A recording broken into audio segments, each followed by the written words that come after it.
Members of the LGBTQ plus community often find themselves fighting for acceptance, especially in the church. Some major religions still prohibit same-sex marriage and encourage followers to voice their disapproval to those who are LGBTQ.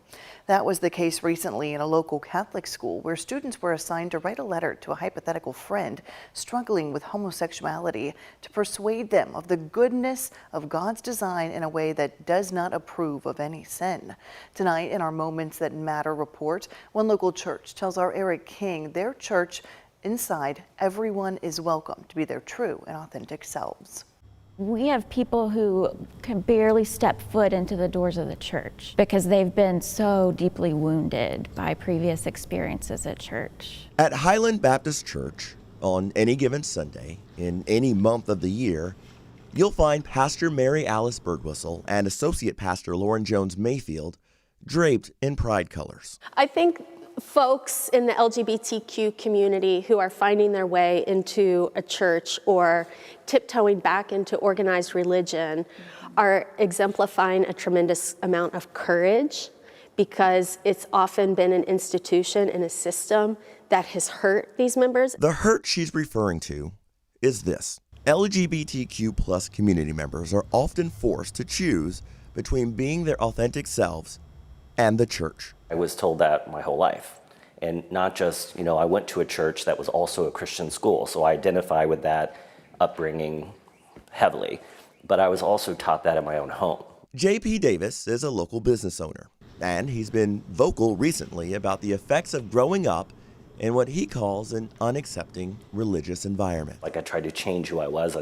I was convinced something was wrong with me until I got older and saw the world differently. Differently is how Highland Baptist sees itself, especially when compared to other churches. We are about uplifting and preserving the dignity of everybody who walks into the doors of this sanctuary. And so that grieves us to say we're rare. Some call it rare, some have called it radical. Pastor Birdwhistle is less interested in the particular classification and more focused on making sure her congregation understands that the inclusive lessons being learned inside these walls don't stay exclusively inside them. But this idea that we hold our scripture in one hand and we hold our world in the other, and that if we separate these two things, then we are one person when we walk in this sanctuary and sit in these pews on Sunday morning, and then when we leave those doors, we're an entirely different person. I think we are rare.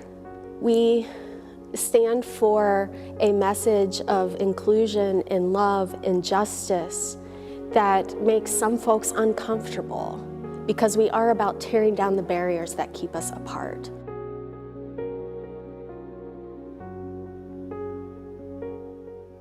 And if you're interested, you can see other Pride Month stories right now on our websites under the Moments That Matter tab.